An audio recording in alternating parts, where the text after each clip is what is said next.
As part of the Tai Chi, we practice the symbol of yin and yang, but it's also a great movement in many other ways. For example, you strengthen the legs by shifting weight from the front leg to the back leg. You work on flexibility through the groin, through the outer hip. You massage your internal organs by closing, opening and closing through the ribs, deep inhalations, expanding through the lungs and the diaphragm. And it's a great opening for the rotator cuffs, and on and on. At the same time, while you're doing all of that, your partner is training sensitivity, the ability to follow a force or energy. And at the same time, he's training, or he or she training exactly the same movement that you're training. So in some ways, it looks like a dance, but it is a movement that has application both health and martial art. But for now, let's just see what the movement's like. So I'm the leader, he follows. So what I do, we put the hands together, and I turn my hand in a big circle, and he just follows. You can see that what I'm doing when I'm here, my hand is turned this way, and as I come to 11, 12, 1 o'clock on the clock, my hand turns out exactly at 12 o'clock. So between a minute to 12 and a minute after 12. So that's where the turn happens. And that way, when you do it that way, the shoulder, the muscles, the rotator cuff, the neck, everything stays relaxed. Versus if you go this way, it's tense. So turning it allows this area to be relaxed. Also for blocking in martial art, you need this turn to deflect the force. So we do about 10 circles. I put my other hand on the lower energy center because Tai Chi, eventually you want to visualize this center. So that helps me to remember it. And eventually, if I can turn from the energy ball, from the lower energy center, that's even better.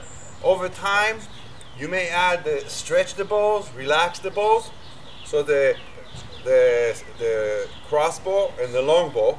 So you stretch the balls, relax the balls. With empty full moon, inhale, draw the abdominal muscles in on the inhalation and out on the exhalation. With the visualization, before you know it, you have a lot of the visualization and the principles in the Tai Chi form just in this simple movement of a piece of the Tai Chi symbol. This is just the round part of the yin yang without the figure 8 inside.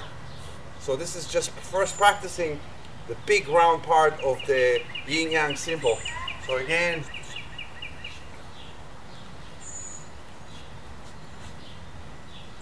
and again I do inhale and exhale, inhale and exhale. This could be excellent for recovering from surgery or preparing for surgery. And it can also be done with weights, solo. So that's a great movement to strengthen the upper body. And of course, do it with both hands. And over time, you'll see the difference. So find a partner or do it solo and practice the circle from the yin Tai Chi symbol, yin yang symbol, but just the outside, going yang. It's called going the yang side. So you're going clockwise. In the future, I'll teach the yin symbol, which is the going counterclockwise. When you want to practice solo, the yin yang symbol, but only the external circle, so you can start facing a wall and just making a circle on the wall.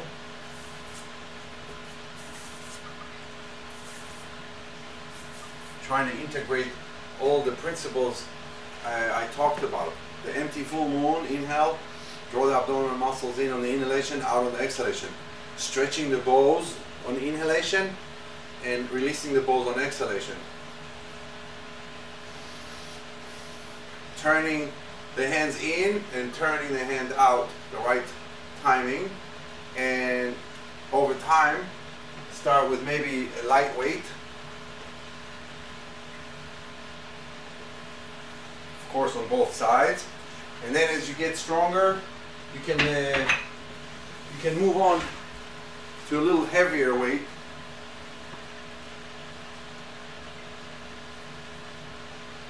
Yeah. So this builds, it's a little different than linear movement that are done Western style weights. This is movement that are circular, are round and smooth, but they're also martial. So that's a block or a takedown or control, chin up. So practice solo and then practice with a partner. The yang symbol, the outside circle of the yin yang symbol.